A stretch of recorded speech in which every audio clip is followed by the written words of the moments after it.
Sir, Raghu sir और शीन के लिए जो हो सकता था मैंने वो सब किया सर, लेकिन अब और नहीं। मेरी जिंदगी का एक ही मिशन है और वो क्या है आप अच्छी तरह जानते हैं। वो किसी के लिए नहीं बदल सकता सर। मैं ETF ज्वाइन नहीं कर सकता सर।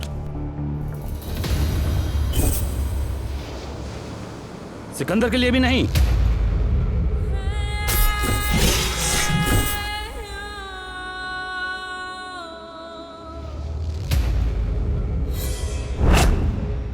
मैं जानता हूं कि तुम्हारे पास सिकंदर को ढूंढने की वजह मुझसे कहीं ज्यादा बड़ी है, पर सिकंदर को उसके जुर्मों की सजा मैं भी देना चाहता हूं। हमारी खुफिया एजेंसी को एक ऐसी कड़ी मिली है जो हमें सिकंदर तक पहुंचा सकती है। मुझे वो लीड चाहिए सर। जानता हूं, खोज जारी है, बहुत जल्द हमें कोई लीड मिल जाएगा, पर हां, यह केस सिर्फ ETF को सौंपा जाएगा।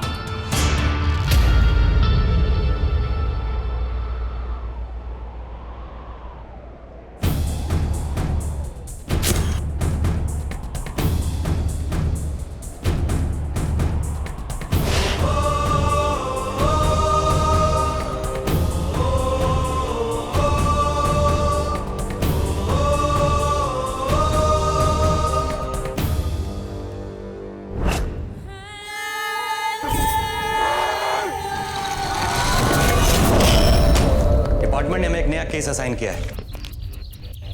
21 साल की वो लड़की जो मरीन ड्राइव के हाई राइज से नीचे कूद गई थी, कनिका, उसका केस। उस लड़की ने तो ड्रग्स के नशे में सुसाइड की थी ना। ये open and shut case ETF क्यों दे रहे हैं? क्योंकि केस अभी शट हुआ नहीं, उसकी फैमिली भी बहुत अपसेट है। उन्होंने राजस्थान की मीडिया को स्टेटमेंट दिया है कि कनिका ड्रग्स बिल्कुल नहीं लेती थी। ये शायद वो फैमिली की इज्जत बचाने के लिए ऐसा कर रहे हैं। लेकिन मीडिया स्टोरी को सेंसेशनलाइज करने के लिए कह रही है कि पुलिस ने ठीक से इन्वेस्टिगेशन नहीं की। तो किसी और का कचरा अब हमें उठाना पड़ेगा। नहीं, उठा के डब्बे में डालना होगा। विटनेसेस के स्टेटमेंट्स फिर से रिकॉर्ड करो, रूल्स के हिसाब से जो बन पड़ता है करो, एक रिपोर्ट बनाओ और कमिश्नर ऑफिस भिजवा दो। डस्टबिन ड्यूटी खत्म। और दूसरी बात, कमिश्नर साहब के ऑर्डर से अर्जुन आज से ETF टीम का हिस्सा है, मेरा सेकंड इन कमांड। और इस केस में मैं पूरी टीम से कोऑपरेशन की उम्मीद रखता हूं। किसी को अलग से रिक्वेस्ट नहीं भेजूंगा।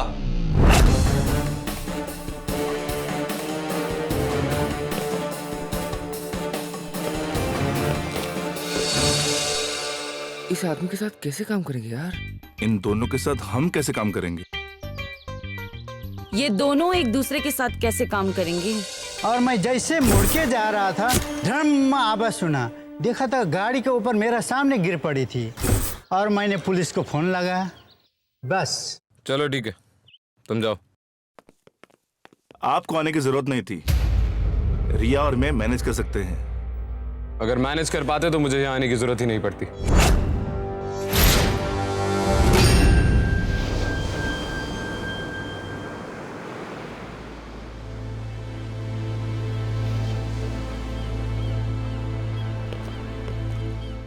लक्ष्मी देवी, ACP राठौड़। नहीं, बैठी रही। मैंने पेपर वर्क का काम शुरू करवा दिया, बस 1-2 दिन और। कनिका की बॉडी क्लेम करने में आपको कोई तकलीफ नहीं होगी। ऐसी कोई माँ हो सकती है जिसे अपनी बेटी की लाश लेने में कोई तकलीफ ना हो? I'm sorry, मेरा वो मतलब नहीं था। मैं आप लोगों को यह बताने आया था कि हमारा डिपार्टमेंट केस की पूरी तहकीकात कर रहा है। लेकिन प्लीज, जब तक हम किसी नतीजे पर नहीं पहुंच जाते, आप मीडिया से बात मत कीजिए। पहले पुलिस ने मीडिया के सामने कहा कि मेरी बहन ड्रग्स लेती है। सवाल अगर हमारी परिवार की इज्जत का होगा तो हम शांत नहीं बैठेंगे। ACP साहब। राठौड़ साहब, हमारी बेटी ने कभी कोई नशा नहीं किया। वो कमजोर हो सकती है, अपने आप को मार भी सकती है, और यही अगर उसका फैसला था तो हम उसे भी मान लेंगे, समझौता कर लेंगे अपने आप से। पर अगर इस तरह से हमारे परिवार की बदनामी होगी तो हमारी छोटी बेटी के भविष्य का क्या होगा? कौन करेगा उससे ब्याह? आप निश्चिंत रहिए, हमारी तरफ से कोई भी मीडिया से बात नहीं करेगा, और जैसे ही हम किसी नतीजे पर पहुंचते हैं मैं खुद आके आपको बताऊंगा। मैं और मेरी वाइफ जरूरी काम से दिल्ली गए थे। हाँ, वो पार्टी इसने अरेंज की थी। लेकिन आप विश्वास कीजिए, उस एक्सीडेंट से इसका कुछ लेना देना नहीं है। स्टैटिस्टिक कहती है कि ऐसी पार्टीज जो थ्रो करता है 70% ऑफ द टाइम्स वही ड्रग का इंतजाम करता है। मिस्टर आहूजा, अगर आपके बेटे और कनिका के मौत के बीच ड्रग्स या कोई भी लिंक हमें मिला तो हम इसे छोड़ेंगे नहीं। शुभेक, मैं कुछ कहा तुमने? मैंने नहीं। हाँ, वो मुझे इसके बारे में कुछ नहीं पता। चलो ठीक है, रख।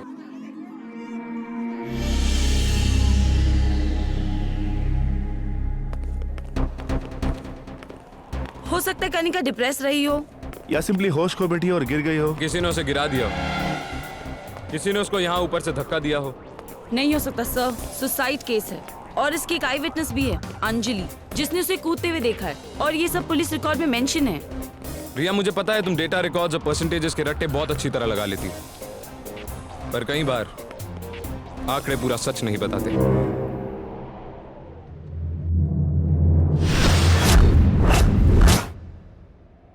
तुम लड़की हो ना? एक्सक्यूज मी, आपको शायद लड़कियों के साथ काम करने में बेइज्जती महसूस होती है, लेकिन मैं यहाँ तक अपनी मेहनत और काबिलियत की वजह से पहुंची हूँ। तुम यहाँ तक पहुंची हो रिया, लेकिन कनिका वहां तक नहीं पहुंच सकती।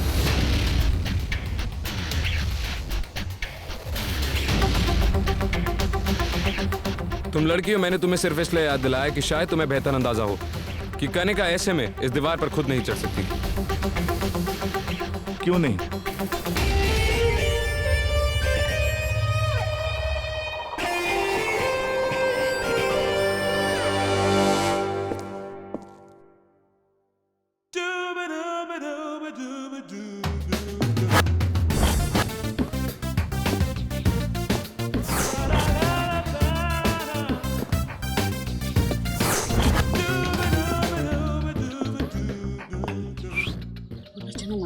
बिल्कुल नहीं। तो ये बताओ, हमें किस बात की सजा मिल रही? अपने पिछले जन्मों की बुरे कर्मों की ना? लेकिन ये सब करना जरूरी नहीं था। फिर से कहने का मौका मिल जाता कि लड़की फील्ड के लिए नई है, उसे वापस रिसर्च डेस्क पे भेज दो।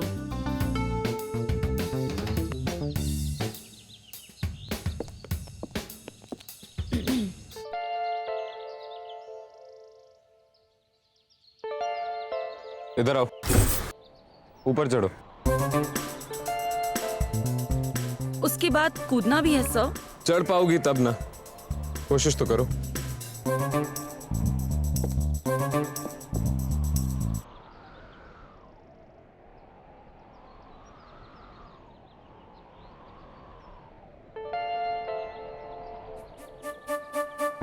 छोटू प्लीज। हाथ तो उसे मैं भी दे सकता था, मैं सिर्फ ये देखना चाहता था कि वो बिना मदद के ऊपर चढ़ सकती है कि नहीं।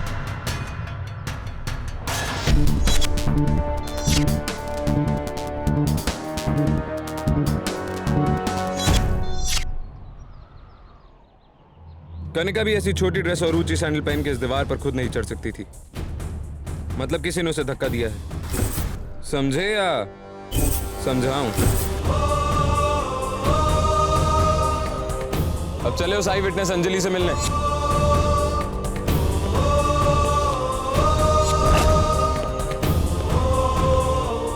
इसे उठा के फेंक दूं क्या? Not a bad idea. मैं कुछ दोस्तों से बातें कर रही थी, तभी मैंने कनिका को पेंट हाउस के पीछे हाथ में ग्लास लिए हुए जाते हुए देखा। वो काफी ड्रंक लग रही थी, इसलिए मैं उसके पीछे गई। पर जब मैं वहां पहुंची, वो बाउंड्री वॉल के ऊपर खड़ी थी और इसके पहले मैं कुछ कर पाती, उसने। अंजलि, जो ग्लास कनिका के हाथ में था वो भरा था या खाली? मैं सिर्फ ये जानना चाहता हूं कि कनिका ने अपनी आखिरी ड्रिंक खत्म की थी कि नहीं। उसकी लाश के आसपास हमें कुछ कांच के टुकड़े मिले थे। हाँ, ग्लास ऑलमोस्ट खाली था। Are you sure? हाँ, ऑलमोस्ट खाली था। उसने आखिरी सिप लिया और वो कूद गई। तुम झूठ बोल रही हो अंजलि। ये क्या बकवास है? जब कनिका गिरी तो उसके हाथ में कोई ग्लास था ही नहीं।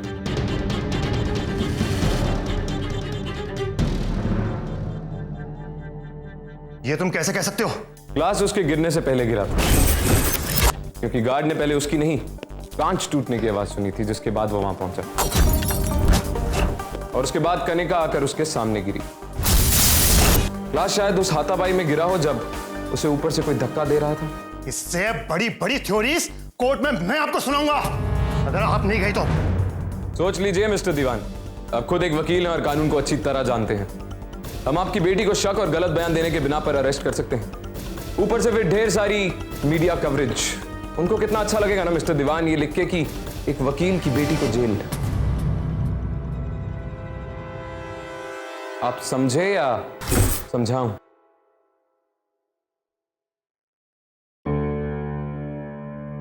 आई स्वेयर, मेरा उसकी मौत से कोई लेना देना नहीं है। पता है, बस ये जानना चाहता हूं कि तुमने झूठ क्यों बोला। वो बस परेश। परेश जिसने पार्टी दी थी? उसने वो पार्टी वाली रात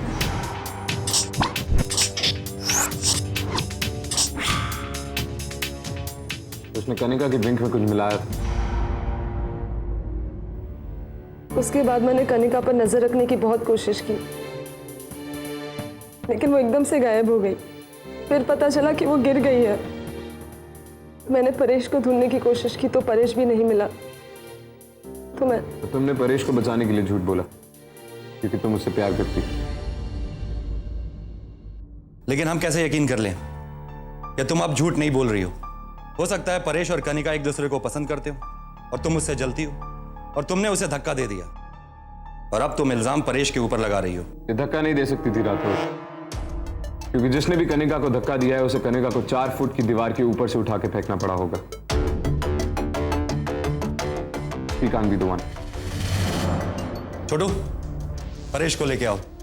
यस सर। आंकड़ों के अनुसार जुनून में किए गए अपराध में 60% लोग जिनसे प्यार करते हैं उनका जुर्म छुपाने के लिए झूठ बोलते हैं। इस लड़की ने भी यही किया। मैं भी मेरी रूबी को बचाने के लिए अक्सर झूठ बोलता हूँ। क्या? मेरी रूबी? अब सीक्रेट बाहर आ गया ना तुम्हारा। मेरी रूबी मेरी पेट पॉमेरियन है। साइज देख के लगता नहीं तुम्हारा कि इतना सॉफ्ट साइड भी है। अनलाइक अदर्स, वो अर्जुन, अगर उसका बॉडी कंपोजिशन चेक करेंगे ना तो पक्का 70% पत्थर ही निकलेगा। इमोशंस है ही नहीं, दिल भी नहीं होगा, और पता है कभी किसी से प्यार भी नहीं किया होगा। उसकी बीवी थी। क्या? उससे इसके बारे में पूछना मत, मैं बाद में बताऊंगा। कहा था ना, लिंक मिला तो छोड़ेंगे नहीं।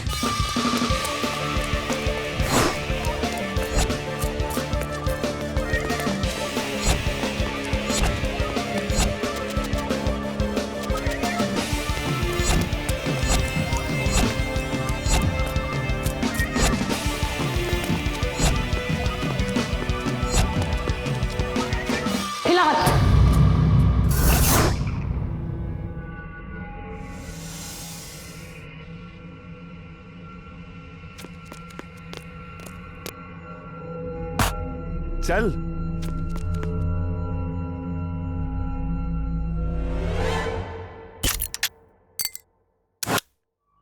हाँ, मैंने उसके ड्रिंक में नशे की दवाई मिलाई थी, पर मैंने उसको मारा नहीं। मैं तो बस उसके नशे में होने का फायदा उठाना चाहते थे। Sorry for what I did sir. मैंने किसी को नहीं मारा, मुझे नहीं पता कि क्या हुआ। जब कनिका नीचे गिरी उस वक्त तुम कहां थे? मैं टॉयलेट में था।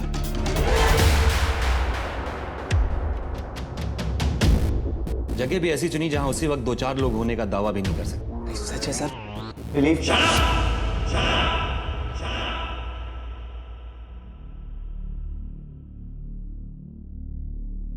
मैं बताता हूं क्या हुआ था। हर अमीर लड़के की तरह जिसे जो चाहिए वो पाने की आदत है तुम्हें। तुम्हारा ईगो हर्ट हो गया जब कनिका ने तुम्हें भाव नहीं दिया। तुमने धोखे से उसे ड्रग किया, फिर टेरेस पे अकेला पाकर उसके साथ जबरदस्ती करने की कोशिश की। उसने रेजिस्ट किया तो तुमने गुस्से में आकर उसे धक्का दे दिया। नहीं सर, मैं ऐसे कैसे? जज को बताना ये कि उस वक्त तुम अपने टॉयलेट में थे।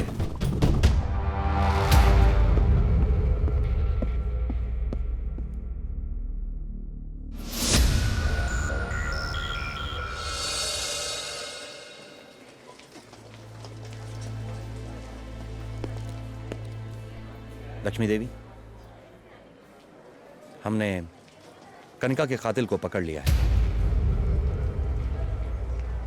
किसने ली उसकी जान? उसी के एक दोस्त ने, जिसने पार्टी दी थी। लेकिन प्लीज अभी आप मीडिया से बात मत करिएगा।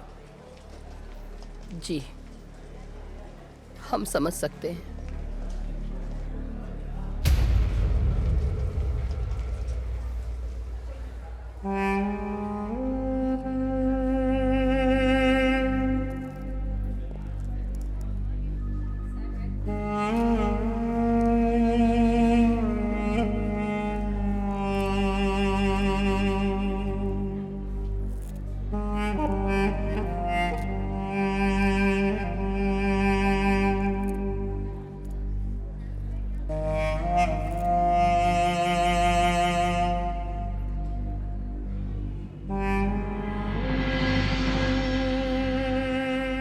मुझे नहीं लगता परेश ने ये किया है।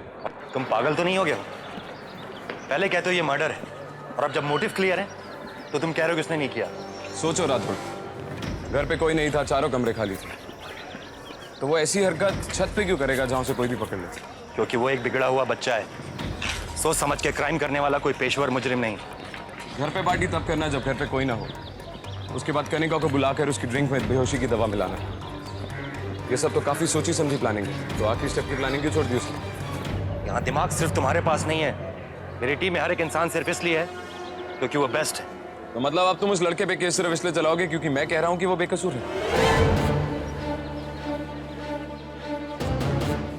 इतनी घटिया सोच नहीं है मेरी। तलाश सच की करनी है या मुझे गलत साबित करना है? ये फैसला आपका है सर।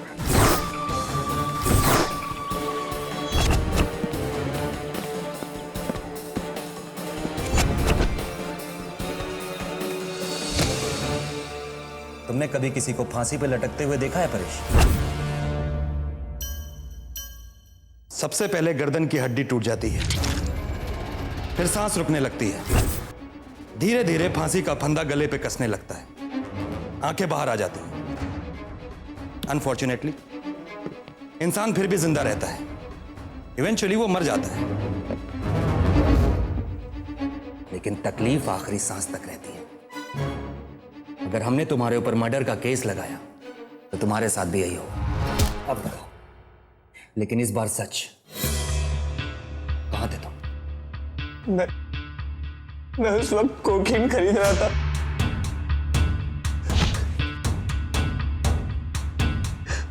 आसिफ उस वक्त डिलीवरी देने मेरे घर आया था। मैंने ये बात पहले इसलिए नहीं बताई क्योंकि वो लोग बहुत खतरनाक है। रात शांति है, पीछे मेरी फैमिली है। डरो मत परेश, तुम्हें कुछ नहीं होगा। श्री सर, आसिफ को उठाओ और पता करो ये सच बोल रहा है या नहीं। Okay sir. और हमें उन सब से भी पूछताछ करनी होगी जो उस रात पार्टी में थे। ऑफ कोर्स, आपकी परमिशन के बाद सर।